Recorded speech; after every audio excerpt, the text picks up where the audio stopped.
ইতিহাস গড়ার জন্য এসেছে। আমি ধন্যবাদ জানিয়ে প্রধান অতিথি আপনি দিক নির্দেশনামূলক যে বক্তব্য দিলেন যারা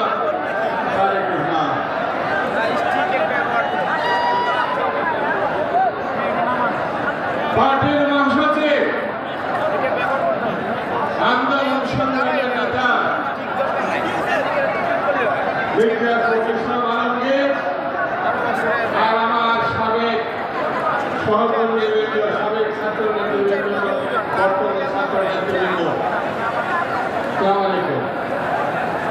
বক্তৃতা করবো না, কারণ আগামী দিনে বাংলার ভবিষ্যৎ, বাংলাকে যিনি করতে চান, গণতন্ত্রে ফেরত আনতে চান, যার স্বপ্নের সঙ্গে বাংলাদেশের মানুষের স্বপ্ন একাকার হয়ে গেছে, তার বক্তৃতা আমাদের শুনতে হবে।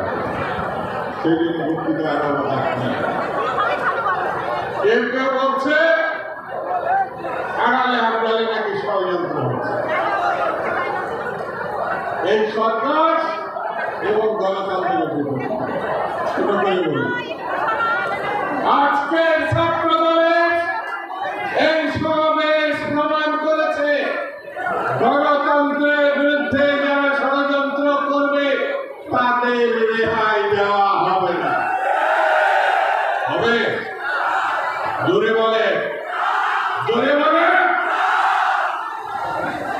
ছাত্র দলকে আস্তে ধীরে যদি মনে করে তাহলে একটু দেখে যান। আজকে ছাত্র দলে এরশাদের স্বৈরতন্ত্র বিদায় করেছে। পরিবর্তন এনে যে সরকারের মাধ্যমে কামনা করি আর বলে প্রায় 5,000 বছরে ছাত্রদল, যুবদল, বিএনপি নেতাকর্মী সাধারণ মানুষ রক্ত দিয়েছে।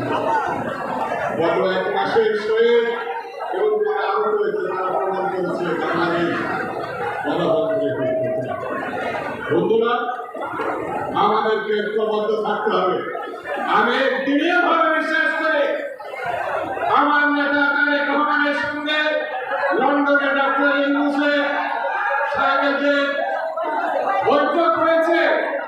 সেই বৈঠক অনুযায়ী ফেব্রুয়ারি মাসের মধ্যে নির্বাচন হবে আমি বিশ্বাস করি, এবং ফেব্রুয়ারি মাসের নির্বাচনে বাংলাদেশে গণতান্ত্রিক সরকার প্রতিষ্ঠিত হবে, যে সরকার বাংলাদেশি জাতীয়তাবাদের উপরে ভিত্তি করে সামনে এগিয়ে যাবে, এটাই আমি বিশ্বাস করি। সংগঠিত ছাত্র আজকে যেটা প্রমাণ করেছে, তারুণ্যের সমাবেশ, ছাত্রদের সমাবেশ, বাংলাদেশের ভবিষ্যৎ এই তরুণদের উপরে, ছাত্রদের উপরে নির্ভর করছে। আমি আপনাদের এই সমাবেশকে বিশ্বাস করে যতটুকু হতাশা ছিল আজকের এই সমাবেশ সেইটুকু ধ্বংস করে দিয়েছে, বিদায় করে দিয়েছে। সত্যি আজকে আমার খুশির দিন, আনন্দের দিন। যে ছাত্র দলে আমরা একসঙ্গে করেছি, এখানে যারা বসে আছে সেই ছাত্র দল